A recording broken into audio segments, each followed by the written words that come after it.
Assalamualaikum warahmatullahi wabarakatuh. Halo semua, perkenalkan nama saya Intan Harani, NIM 2023 143608. Di sini saya ingin memenuhi tugas pendidikan Pancasila dari dosen pengampu Dr. Haji Hendra Wijaya Sarjana Agama Magister Pendidikan Islam yang berjudul Berbagai Sistem Etika Politik dan Ideologi-Ideologi Besar Dunia.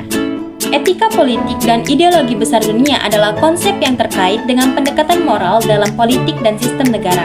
Etika politik berfungsi sebagai sistem moral yang membantu memperhitungkan dampak suatu tindakan politik dengan strategi pengusahaan manajemen konflik agar tidak timbul kekerasan sebagai syarat keberlangsungnya aksi politik yang beretika. Ideologi besar dunia seperti komunisme, liberalisme, kapitalisme, fasisme, sosialisme, dan demokrasi merupakan kumpulan ide atau gagasan yang menjadi dasar negara. Adapun jenis-jenis ideologi yang ada di dunia. Ideologi adalah sistem konsep dan pandangan yang memiliki fungsi untuk memahami dunia dan mengaburkan kepentingan sosial. Nah, berikut ini adalah jenis-jenis ideologi yang ada di dunia. Yang pertama yaitu kapitalisme. Ideologi kapitalisme berfokus pada kepemilikan kapital atau modal milik pihak swasta. Yang kedua yaitu liberalisme. Ideologi liberalisme menghendaki demokrasi dan kebebasan pribadi untuk berusaha dan memiliki tindakan yang kebebasan. Yang ketiga yaitu sosialisme. Nah, ideologi sosialisme menghendaki perubahan sosial dan ekonomi yang lebih adil dan demokratis. Yang keempat yaitu komunisme. Ideologi komunisme adalah ideologi yang menghendaki kemajuan sosial, ekonomi, dan politik yang berdasarkan pada keadilan dan kebebasan. Yang kelima yaitu nasionalisme. Ideologi nasionalisme didasarkan pada premis bahwa kesetiaan dan pengabdian individu kepada negara bangsa. Yang keenam yaitu demokrasi. Ideologi demokrasi menghendaki pemerintah yang berdasarkan pada kebebasan, keadilan, dan kebijakan yang berbasis pada keinginan masyarakat. Yang ketujuh yaitu ideologi Pancasila. Nah, ideologi Pancasila adalah dasar negara yang menjadi cermin keberadaan bangsa Indonesia.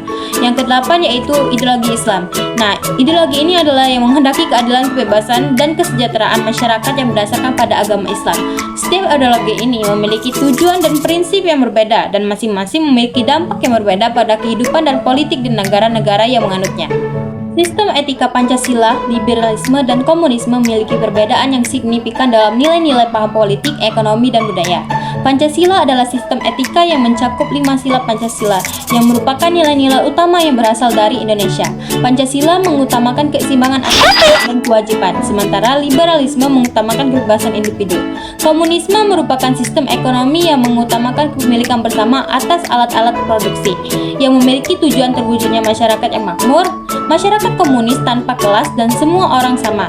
Liberalisme adalah sistem ideologi yang mengutamakan hak individu dan kebebasan berpikir.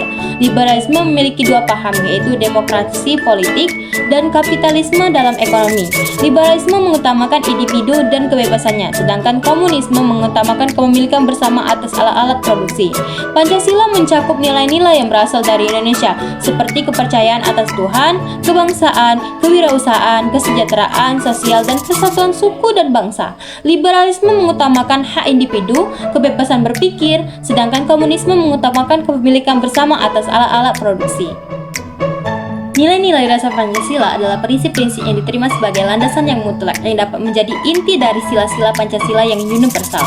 Ideologi terbuka dapat menerima dan mengembangkan pemikiran baru dari luar sehingga dapat berinteraksi dengan perkembangan zaman. Pancasila sebagai ideologi terbuka adalah pandangan hidup bangsa Indonesia yang mengandung nilai-nilai dasar dan nilai-nilai instrumental yang dapat berinteraksi dengan perkembangan zaman dan dinamika.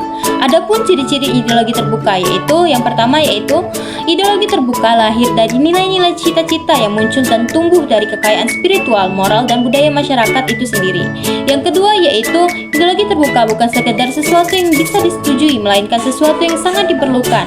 Yang ketiga yaitu ideologi terbuka milik bersama seluruh rakyat dan setiap individu dapat melihat dirinya tercermin di dalamnya. Pancasila sebagai ideologi terbuka memiliki tujuan utama yang adalah untuk mewujudkan cita-cita untuk hidup berbangsa dalam mencapai martabat kemanusiaan. Ideologi terbuka adalah bentuk ideologi yang dijadikan pandangan hidup bangsa yang mencakup nilai dasar serta nilai instrumental yang dapat berinteraksi dengan perkembangan zaman dan dinamika. Pancasila sebagai ideologi terbuka bersifat dinamis dan menyesuaikan dengan perkembangan zaman, ilmu pengetahuan, teknologi, serta aspirasi masyarakat tanpa mengubah nilai-nilai dasar yang terkandung dalam Pancasila. Ciri khas dari ideologi terbuka adalah bahwa nilai-nilai dan cita-citanya tidak diimpor dari luar, melainkan muncul dan tumbuh dari kekayaan spiritual, moral, dan budaya masyarakat itu sendiri. sendiri. Pancasila sebagai ideologi terbuka adalah pandangan hidup bangsa Indonesia yang mengandung nilai-nilai dasar dan nilai instrumental yang dapat berinteraksi dengan perkembangan zaman. Jadi, kesimpulan dari materi ini ialah Pancasila dapat dianggap sebagai ideologi terbuka karena memiliki prinsip-prinsip dasar yang sangat inklusif dan dapat diinterpretasikan secara luas oleh berbagai kelompok masyarakat termasuk kelompok minoritas.